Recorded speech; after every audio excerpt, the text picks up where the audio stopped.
Et bonjour à vous les insiders, ravi de vous accueillir pour cet épisode solo, le début d'une très longue série, puisque vous le savez si vous avez déjà écouté le premier épisode de la saison, mais pour cette quatrième année, quatrième saison, j'alterne une semaine sur deux avec un épisode solo, et l'autre semaine un épisode duo format interview.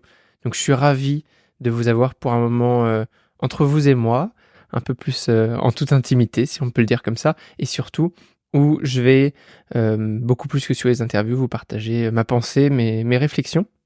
Voilà, j'espère que cet épisode et ce type de contenu vous plaira. Continuez de me le dire, de me donner des conseils pour corriger des choses à améliorer.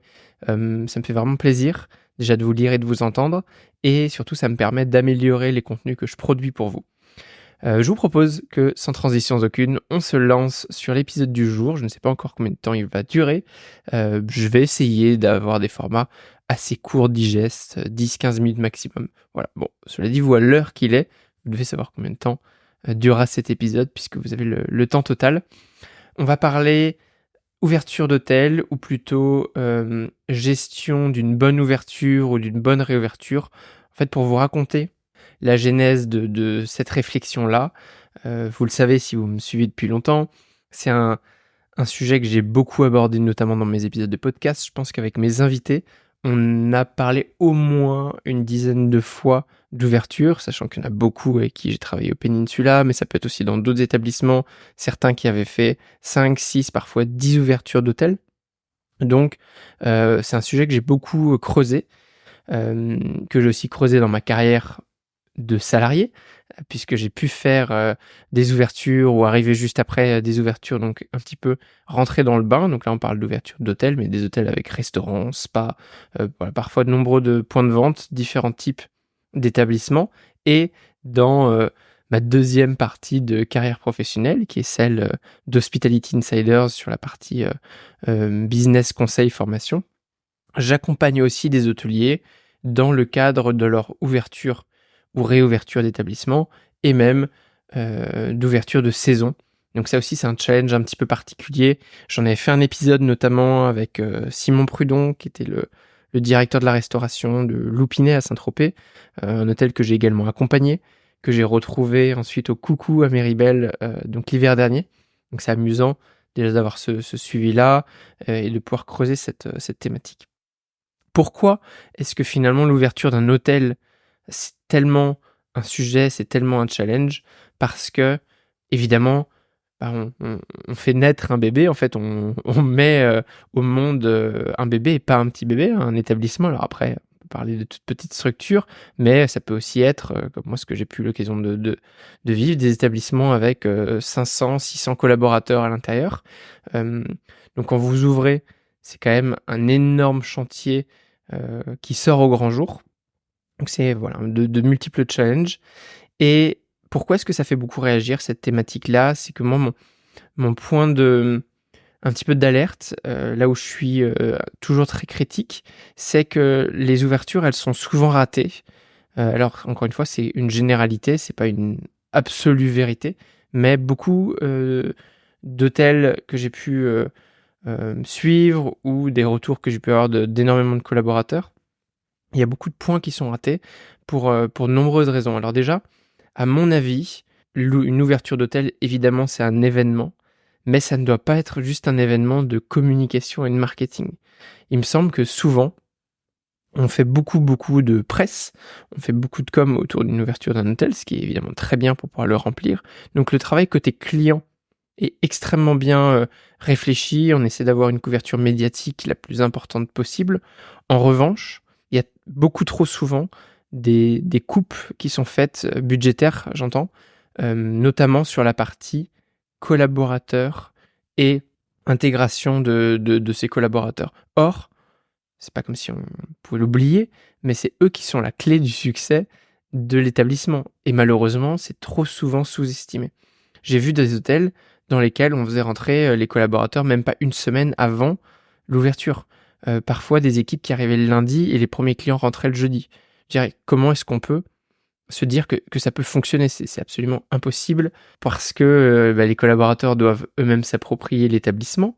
en découvrir les subtilités, être à l'aise dans leur poste pour pouvoir fournir le bon service.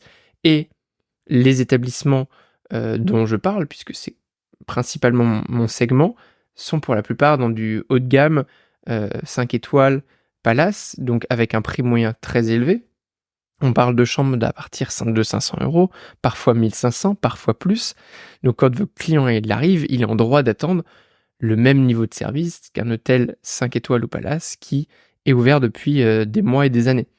Or, généralement, ça n'est pas le cas.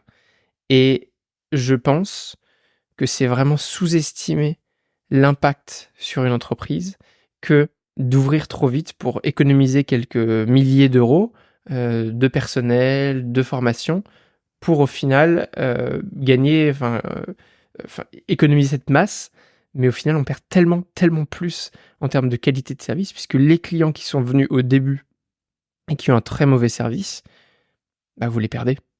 Et après, pour aller les récupérer, c'est très, très compliqué. Et il y a ceux qui sont venus, mais il y a ceux qui ne sont pas venus, mais qui ont cette mauvaise image de vous, et qui, eux, ne viendront jamais dépenser leur argent chez vous. Surtout qu'il y a, rappelons-le, sur notre marché, pléthore d'établissements similaires ou concurrents vers lesquels vos clients peuvent se tourner. Donc cette erreur, je la vois quasiment systématiquement, d'ouverture à la dernière minute, mal planifiée, mauvaise intégration des salariés qui ne sont pas suffisamment formés, et avec une qualité de service catastrophique à l'arrivée, plus des équipes qui sont souvent très, très fatiguées assez rapidement, puisqu'en fait, on les noie dans une quantité de travail et d'informations, plus le stress, et on se retrouve avec un turnover qui est complètement accéléré. Au-delà du turnover dont je parle souvent dans mes épisodes d'interview, qui est assez classique, c'est qu'il y a des profils qui sont vraiment faits pour les ouvertures, qui adorent ça, un peu les bâtisseurs qui arrivent, qui restent un an et demi, qui partent. Là, je parle de turnover qu'on a dans les premières semaines après l'ouverture, des équipes qui sont littéralement cramées, puisqu'en fait, on a tellement tiré sur la corde, on leur a tellement demandé de tous côtés, que finalement elles se disent bon bah je vais pas y laisser ma santé, et elles partent ailleurs. Donc voilà, il y a plein de choses que j'ai envie d'aborder là-dedans. Peut-être quelques conseils. Alors j'en ai fait un post LinkedIn il y a quelques semaines, ça m'a beaucoup amusé parce que il a fait des dizaines de milliers de vues et beaucoup de commentaires. J'ai vu plein de personnes qui soit avaient souffert de ça, soit comme moi qui ont pu accompagner des établissements et vécu d'autres choses.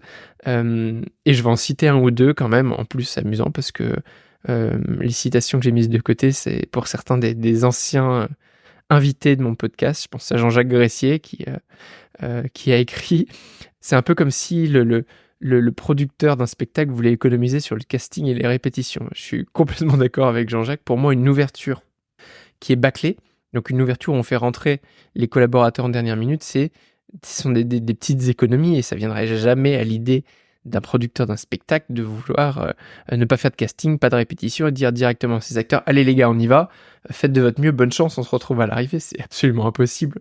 Donc ouais, merci en tout cas pour ce partage-là. Et Laurent Delporte, qui est un autre invité aussi, qui me disait que donc il y a une raison pour les ouvertures en force, qui est que les investisseurs sont pas ceux qui sont sur le terrain.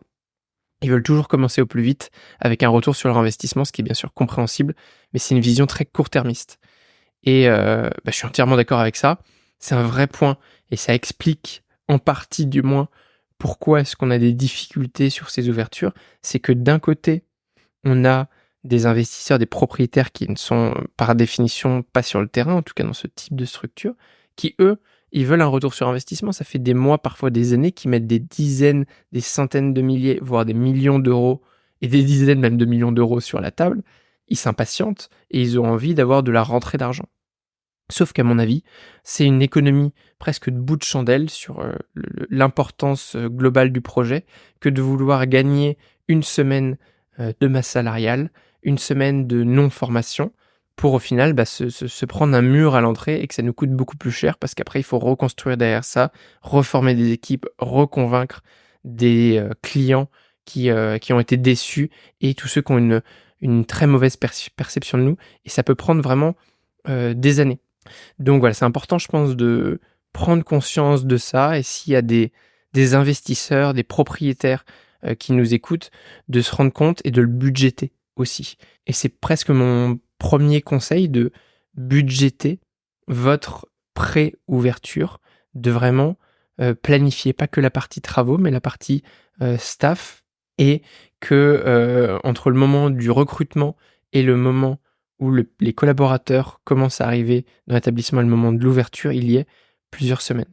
Alors évidemment, il y a des particularités. Évidemment, on met pas le même temps d'ouverture pour un 400 chambres que pour un 50 chambres. Évidemment, s'il y a plusieurs restaurants, ça prend plus de temps, avec un spa, etc. Tout ça, c'est des éléments qu'il va bien sûr falloir intégrer. Mais je pense que la planification, c'est vraiment la clé. Donc, planifiez vos recrutements, planifiez-les le plus en amont possible et par niveau.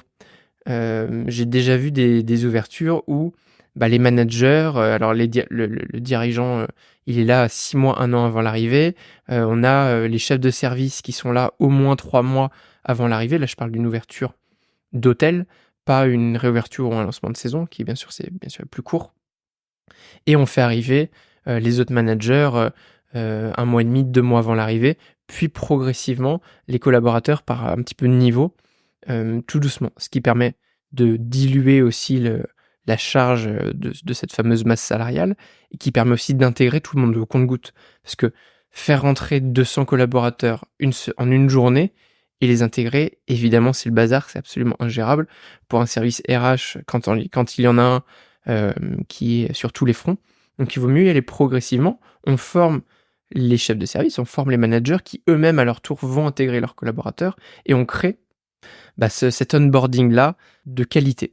Donc ça se fait étape par étape, et je dirais aussi qu'il faut donc partager ce calendrier, que tout le monde sache qu'est-ce qui va se faire à quel moment, partager cette vision pour que tout le monde puisse aller dans la même direction et qu'on sache un peu quel va être le volume de personnel à traiter, les différentes charges. Donc voilà, pour moi, il y a un vrai travail de gestion de projet qui souvent est très mal fait, et quand il est bien fait par 1 ou 2 personnes, il n'est pas suffisamment partagé à tout le monde. Or, je pense qu'il faut vraiment intégrer 100% des collaborateurs dans cette dynamique-là. Et intégrer dans les collaborateurs, je vais même aller beaucoup plus loin. Il y a cette notion de préparer l'onboarding avant. Je m'explique. Un collaborateur qui arrive dans votre maison, il est naturellement perdu, il n'a pas de repère. L'hôtel, le restaurant vient juste d'ouvrir. Il ne sait pas du tout à qui s'adresser, à quoi se diriger. Pourquoi ne pas, en amont, lui envoyer des documents, lui envoyer, pourquoi pas, des vidéos, des audios, une newsletter à tous les collaborateurs qui ont été signés mais qui arriveront que dans 2 mois, pour leur dire où est-ce qu'on en est de l'ouverture. Tiens, aujourd'hui, on a accueilli tous les chefs de service avec une photo d'équipe en leur disant, regardez, dans 1 mois, vous ferez partie de cette équipe-là. Vous voyez, et commencer à déjà les teaser, ça va leur donner envie, et puis leur partager de manière implicite ou explicite des contenus, des infos sur nos établissements. Donc ça va déjà un peu les rassurer sur ok, c'est un gros challenge, mais voilà un peu l'équipe, ils ont l'air déjà d'être en place, etc. D'être le plus dans la pédagogie, dans la transparence possible par rapport au challenge du quotidien. Il faut que les équipes, elles sachent, et ça les permettra qu'elles soient beaucoup plus engagées au moment de l'ouverture, au moment de leur arrivée, au moment du jour J. Et là, je parle de l'ouverture employée. On est encore bien en amont, quelques semaines encore avant l'arrivée des premiers clients. Donc vraiment, pensez à cette partie onboarding, pensez à la partie partage de contenu, de comment est-ce qu'on va faire vivre aussi à nos collaborateurs une super expérience dès le premier jour. On y pense beaucoup trop souvent côté client, rarement côté collaborateur. Or, ça fait partie de cette expérience. Voilà. Et l'onboarding, je vous donne le terme en français, j'en ai déjà parlé, puis c'est un de mes sujets sur le MOF que j'ai présenté, mais je reviendrai là-dessus.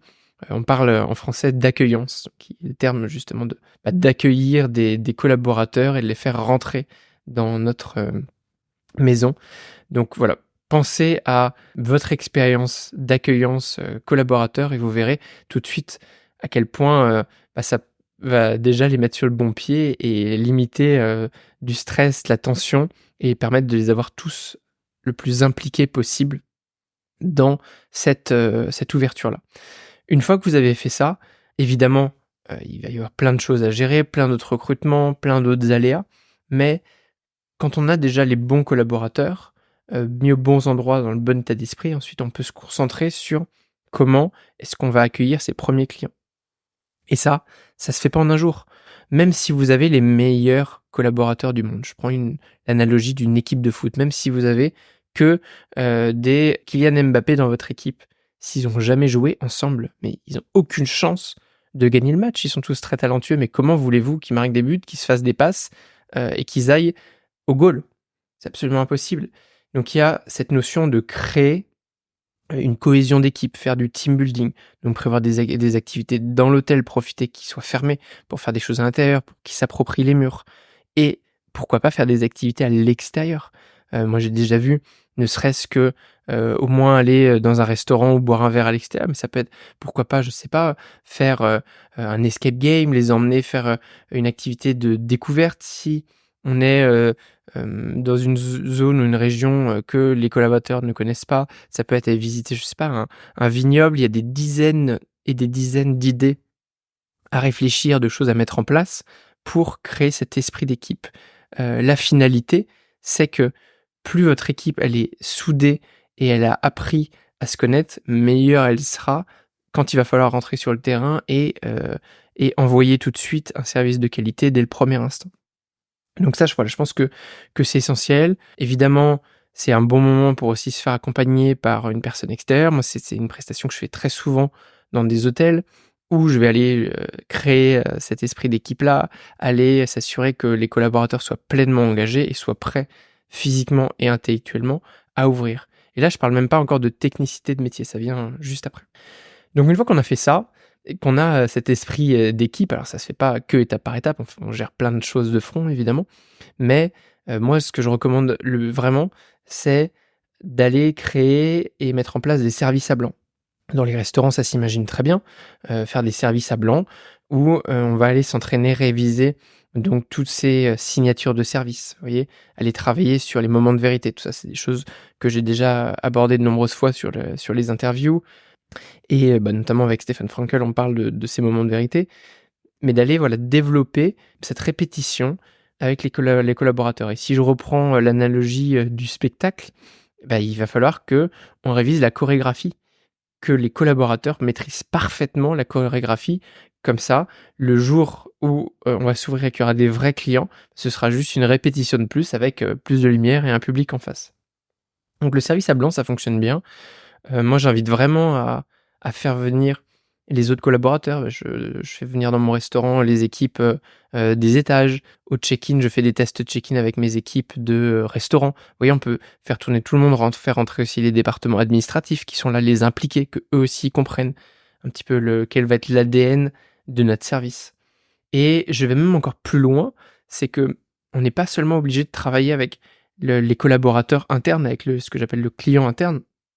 Pourquoi ne pas faire venir des invités un peu privés, des gens qui ne seront pas des clients de votre hôtel? Donc ça peut être la famille des collaborateurs.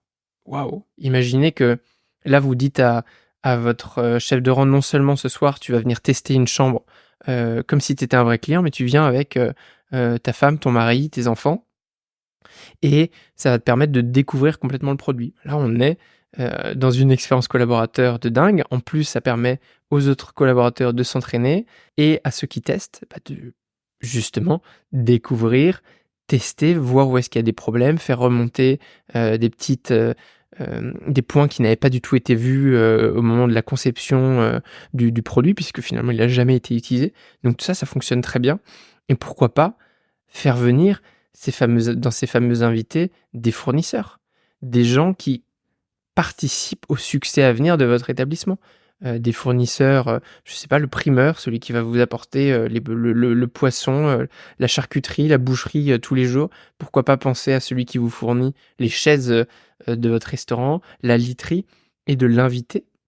Vous, ça vous coûte finalement assez peu d'argent, ça favorise une bonne relation avec ces fournisseurs-là et ça vous permet aussi d'avoir d'autres points de vue, d'autres gens qui sont pas immergés, 24 heures sur 24 dans votre établissement.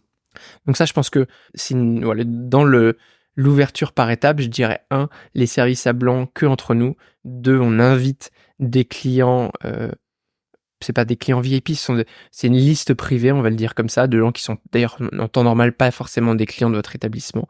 Et en 3, enfin, on fait venir nos clients dans l'hôtel. Mais on fait pas venir tous les clients en même temps. On fait ce qu'on appelle un soft opening dans notre jargon, ce qui veut dire une ouverture étape par étape. Si j'ai plusieurs étages à l'hôtel, j'ouvre d'abord l'étage 1 et 2, puis après le 3, 4, 5, 6 dans les mois à venir, ce qui va me permettre de me roder. On n'ouvre jamais à 100% de son activité, on ouvre au maximum à 50%. Pourquoi ? Parce que vos équipes, elles passent de 0 à j'ai révisé la théorie, j'ai fait des services à blanc, à d'un coup, je me retrouve avec 10, 20, 100, 200 clients qui arrivent parfois le même jour. Imaginez à quel point c'est ingérable. Et il vaut mieux avoir 10 clients contents par jour et augmenter progressivement que 100 clients qui arrivent en un seul jour, mais contents et qui ne reviendront jamais. Encore une fois, là pour moi, on a une différence entre une vision très court-termiste et une vision long terme qui va chercher à aller créer de la qualité. Si j'ai plusieurs restaurants, est-ce que je vais ouvrir tous les restaurants en même temps ? Non. J'en ouvre un, puis un deuxième, ou alors j'en ouvre un lundi, mardi, mercredi, jeudi, et l'autre vendredi, samedi, dimanche, pour aller répartir un petit peu la charge. Et c'est probable qu'en plus, à ce moment-là, vous n'ayez pas encore tous vos salariés. Il reste des derniers qui vont être recrutés après, ou d'autres qui sont partis, puisque malgré tout, ça arrive quand même. Il va falloir du coup recruter de nouvelles personnes. Donc ça évite de se retrouver avec des creux dans les équipes. Et de faire rouler, tourner tout le monde petit à petit. Donc une fois qu'on a fait tout ça, là, on est déjà à quelques semaines après l'ouverture au public, et petit à petit, parfois ça se fait même sur 1 an, parce qu'en plus, ça arrive aussi qu'il y ait des travaux pas terminés dans l'hôtel, donc ça permet aussi de gérer cette partie-là. On se rend compte des aléas, peut-être qu'en fait, il n'y avait pas suffisamment de pression, où il y a une gestion des flux au niveau énergétique, chose qu'on n'avait pas du tout anticipé ou pas mesuré correctement. Il va falloir faire d'autres travaux, donc c'est des coûts supplémentaires, mais là il ne faut pas que votre hôtel soit complet à ce moment-là, vous voyez. Donc il y a beaucoup de choses auxquelles penser. C'est extrêmement intense, et je pense qu'il faut vraiment avoir cette vision chronologique des étapes, et également à tous les niveaux, très holistique. On pense côté client, on pense côté collaborateur, on pense à tous les départements, on les fait, essayer de s'impliquer au maximum. Ils viennent pour vivre, je parle des collaborateurs, quelque chose d'unique. Tout le monde n'est pas capable, tout le monde n'est pas prêt, même tout le monde n'a pas envie de vivre une ouverture. On sait à quel point c'est intense, mais nous, direction, nous, propriétaires, nous, accompagnateurs, de leur faciliter ce travail-là, pour que eux derrière puissent s'éclater et envoyer le plus beau spectacle possible à leurs clients et s'approprier leur outil de travail. Voilà, je pense que ça c'est vraiment mettre toutes les chances de son côté. Et après, je divague rapidement sur les cas spécifiques. Je pense notamment aux saisons, les hôtels saisonniers. Moi, j'ai pu travailler avec beaucoup d'entre eux. Là, je pense qu'il y a un vrai travail de gérer les fermetures et ouvertures. Donc d'abord à bien fermer son hôtel. Bien fermer, ça veut dire avoir des process de fermeture, que l'hôtel soit propre et qu'il soit pensé à comment est-ce qu'on va le rouvrir. Et après, on peut avoir des spécialistes de l'ouverture. Je pense à ce manager qui était pendant la saison de l'été. Dernière, il était déjà là. Entre-temps, il vient de faire la saison d'hiver. Là, il repart pour sa saison d'été. Bon, il connaît la maison. Pourquoi pas lui le faire terminer sa saison d'hiver un petit peu en amont pour qu'il aille ouvrir un petit peu avant. Encore une fois, avec ses idées d'accompagnement étape par étape, et qu'il soit là pour, je dis lui, mais c'est il ou elle bien sûr, et plusieurs personnes, pourquoi pas 1 ou 2 assistants ou chefs de service de différents départements qui vont être là en amont des autres aussi pour préparer. Eux, ils connaissent bien la maison.